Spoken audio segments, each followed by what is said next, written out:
بسم اللہ الرحمن الرحیم۔ اللہ کے بابرکت نام سے شروع جو تمام جہانوں کا رب ہے۔ تیمور وائس چینل کے ناظرین السلام علیکم۔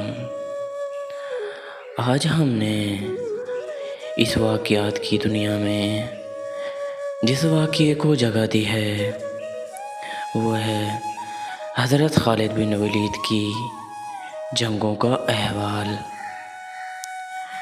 اپنے موضوع کی طرف بڑھنے سے پہلے میری تمام ناظرین سے گزارش ہے کہ ہمارے چینل کو سبسکرائب کر لیں تاکہ ہماری ہر آنے والی نئی ویڈیو آپ تک بآسانی پہنچتی رہے۔ چلیں بڑھتے ہیں اپنے موضوع کی جانب۔ مسلمہ قذاق کی مہم سے فارغ ہونے کے بعد حضرت ابوبکر نے آپ کو ایران کی مہم پر بھیجا۔ عراق اس زمانے میں ایران کے زیر انتظام تھا۔ خالد بن ولید نے عراق کی ایرانی گورنر سے کامیا کے مقام پر جنگ کی اور اسے عبرتناک شکست دی۔ اس جنگ میں ان کا بادشاہ مارا گیا۔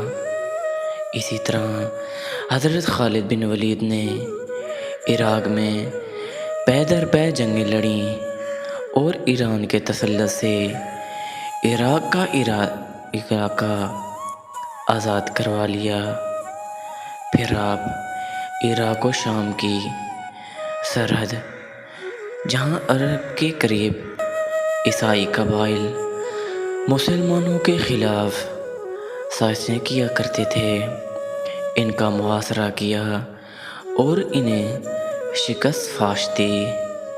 آپ نے 636 میں بمطابق 15 ہجری یرموک کے مقام پر رومیوں کو ایسی عبرتناک شکست دی کہ انہیں پھر اس علاقے کی طرف پلٹ کر دیکھنے کا ہوش نہ رہا۔ 17 ہجری میں حضرت عمر بن خطاب نے آپ کو معزول کر دیا۔ آپ نے خلیفہ کا حکم تسلیم کر دیا۔